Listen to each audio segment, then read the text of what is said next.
friends, welcome back to my channel. It's Megan, and today I am sharing with you all of the books that I read in both March and April.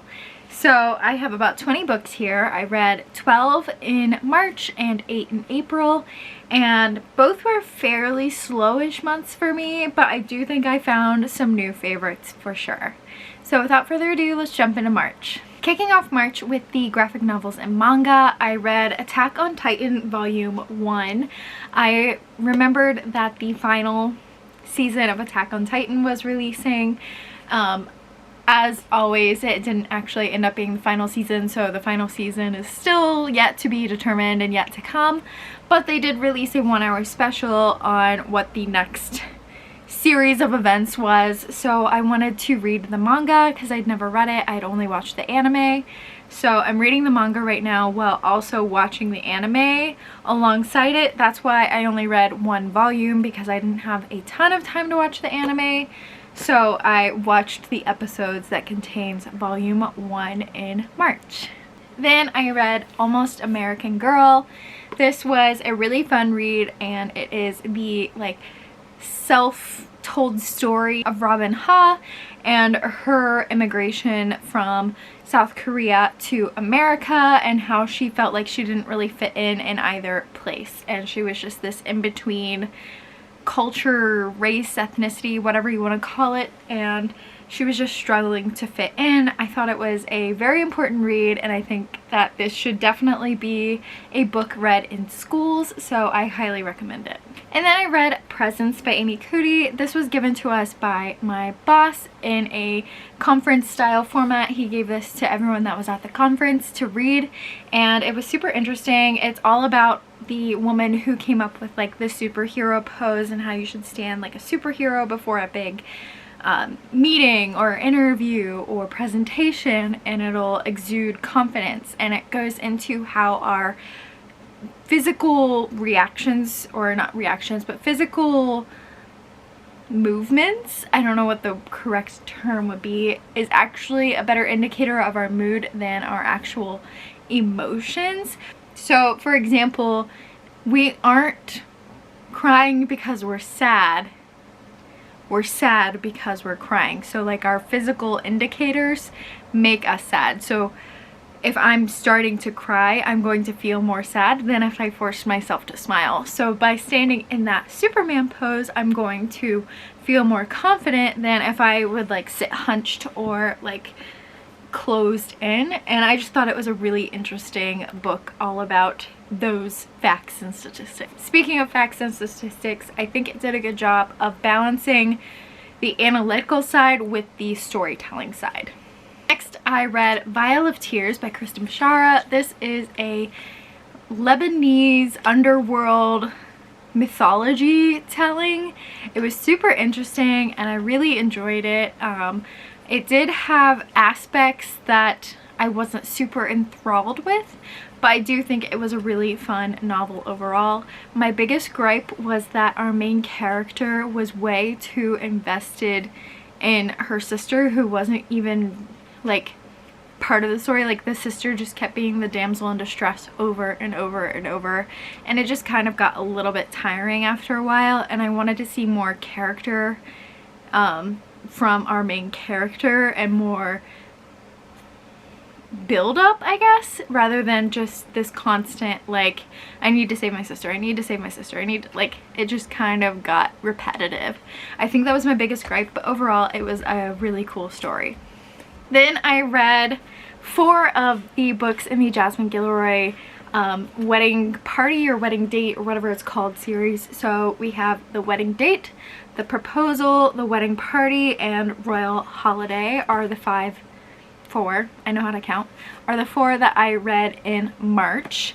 So these were super fun. The Wedding Date is a fake dating in which we are following a girl who gets invited by this guy to be his wedding date. And then The Proposal is about a man is at a baseball game and watches this girl get proposed to on the big screen, and she's not comfortable and says no, and so there's a ton of backlash towards her, and they turn into a friendship because they're bonding over this traumatic experience that happened to her and like making jokes about it, and he kind of saved her from the situation by pretending he was her friend and like getting her a ride home and all that. So it was a really cute friends to lovers. The wedding party is enemies to lovers, probably one of my favorites of the series. It's following the best man and the maid of honor, who are like reluctant frenemies, I guess you could say. She is a fashion designer and he's in like some sort of politics, and so they just kind of clash personality wise, and it's a really fun enemies to lovers slow burn. Actually it's not that slow burn. And then Royal Holiday is about our fashion designer or fashion concierge, whatever you want to call her, her mother going with her to, she got hired by a duchess or baroness or something, and her mother goes with her as her +1, and the mother falls in love with one of the, I think he's like the queen's advisor or something like that, while she is there. So those were the first 4 of the series I read. There's still 2 more of the series, Party of 2 and While We Were Dating. Next, I reread The Guinevere Deception. I absolutely adore this book. It is a King Arthur retelling specifically from the perspective of Guinevere, but what's interesting about this is that Guinevere is actually not necessarily Guinevere herself. She was raised by Merlin and is not a changeling, but she's taking the place of Guinevere after Guinevere has passed away. So she's like filling in and like is this fake Guinevere. So it's super interesting. The magic is so cool with the not magic, and I'm just fascinated by the twists and turns that this story takes.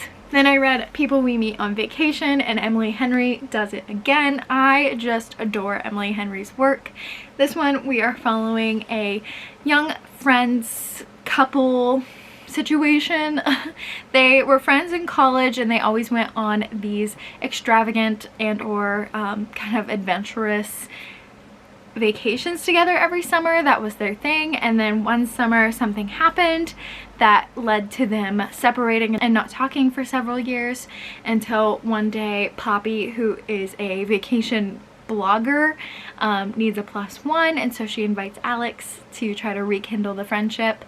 And it goes back and forth in timeline from like present day to past Poppy and Alex, and it like the past slowly progresses through each summer until we reach the incident, and then it kind of flips back and forth between like past and present, which I thought was really fun, and I just adore Poppy and Alex. So definitely recommend this book, or really any of Emily Henry's books. And then we finally read The Duke and I by Julia Quinn.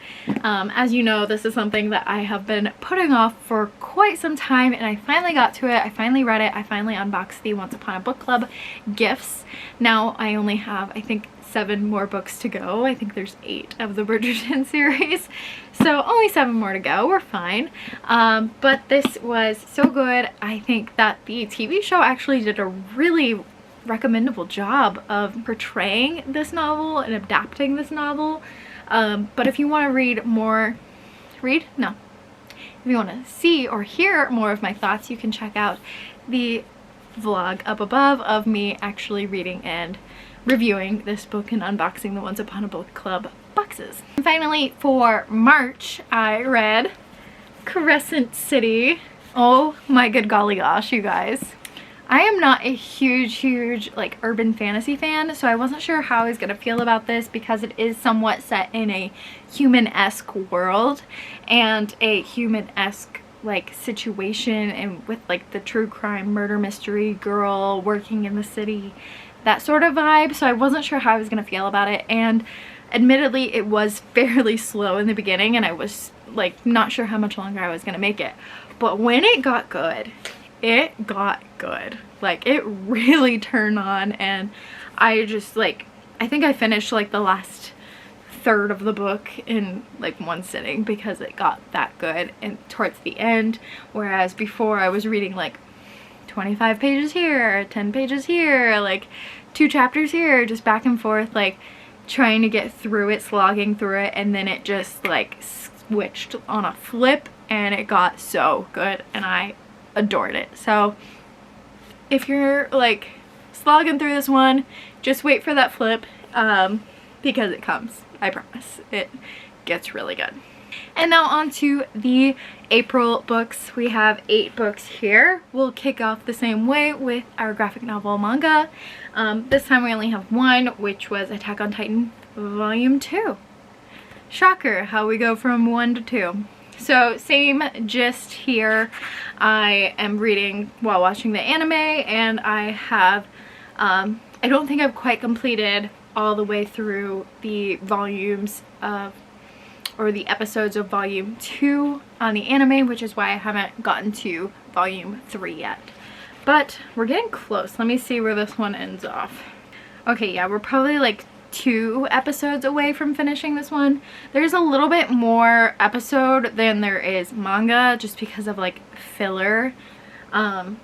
So it takes a little bit longer to get through the anime, obviously, than to just sit down and read this in one sitting. And we continued the Jasmine Guillory series with Party of 2. This is following our first girl in the wedding date, her sister, and a politician who are, I don't want to say fake dating, but like he's a celebrity, so they're working through like how to hide their relationship at first, and then also how to expose it to the public and like experience that kind of backlash that typically you see like normal, for lack of a better term, people get when they date celebrities. There like can be a lot of hatred from fans if the fans don't feel like this person lives up to it. So they're just dealing with that sort of stuff, and I really enjoyed this one. I think it was really good balance of the romance and also like the political kind of real life aspect. So highly recommend this one as well. This one I'm counting twice because I read this book twice, Crossings. Not necessarily because it was that good, but because to get the full experience of the book you have to read it twice. So this one's super interesting. It's following this book that was created, and it's a bound book of 3 short stories if you read it all the way through exactly how it's written. However, if you go to Note to the Reader, if you read the pages based on the sequence listed here, it's a completely, not completely different story, but it's a new story, as opposed, it's like one novel as opposed to 3 separate stories. So it was super interesting. It's a person who is learning the art of crossing, which is where you exchange souls with somebody, and the biggest law for crossing is that there should always be a return crossing, and you should always exchange that soul back. Until one day 2 souls did not, and it kind of goes through that, and we are following several timelines, several different perspectives, and it's just wild and crazy. 150 years, 7 lifetimes, 2 souls. So this is a super interesting, super unique storytelling device, and I enjoyed it a lot. And of the books I finished in April, I almost said August, we're not quite there yet. Of the books I finished in August, again, I'm counting this one twice, so we have 1, 2, 3, 4, and the final 4 books of April were a series. I read and started and finished the series in 1 month, which is interesting for me because I don't normally do that. So I would say I really enjoyed this series, and that was the Stalking Jack the Ripper series by Carrie Maniscalco. This is a continuous story of following Audrey Rose Wadsworth, who is a female in a society in which females are supposed to just be pretty, and she has a fascination with anatomy and dissection and autopsy, and she wants to be a coroner, I guess you could say, or an autopsy person. I forget what the official term is. So Stalking Jack the Ripper, we are following the case of Jack the Ripper. Hunting Prince Dracula is when they go to an academy and they are doing the murder mystery of Prince Dracula. Escaping from Houdini is on a cruise ship, and they are There's like a carnival murder mystery, and Capturing the Devil is in America, and we are following a super intense continuation of Jack the Ripper, which is interesting. The vibes are immaculate in this series, and I wasn't sure how I was gonna feel about it. I honestly didn't think I was going to like them that much, and I ended up loving them. I absolutely adored the romance in this series. I think that was probably my favorite part of it. Just the banter and slow burn of Thomas and Audrey Rose is incredible. I love it so much, and this is definitely one of my new favorite series, so definitely highly recommend. And then the books I didn't finish but I started in April were American Mermaid by Julia Langbine, The Camelot Betrayal, which is book 2 of the Guinevere Deception trilogy, and Waking Fire, which is a NetGalley book that I have about 50 pages left of, so I'm hoping to finish that tonight, and today's May 1st, so hopefully we'll finish it in May. But those are all the books that I read in both March and April. I hope you guys enjoyed. Let me know what you guys read down below, and I'll check you in my next video. Bye, friends!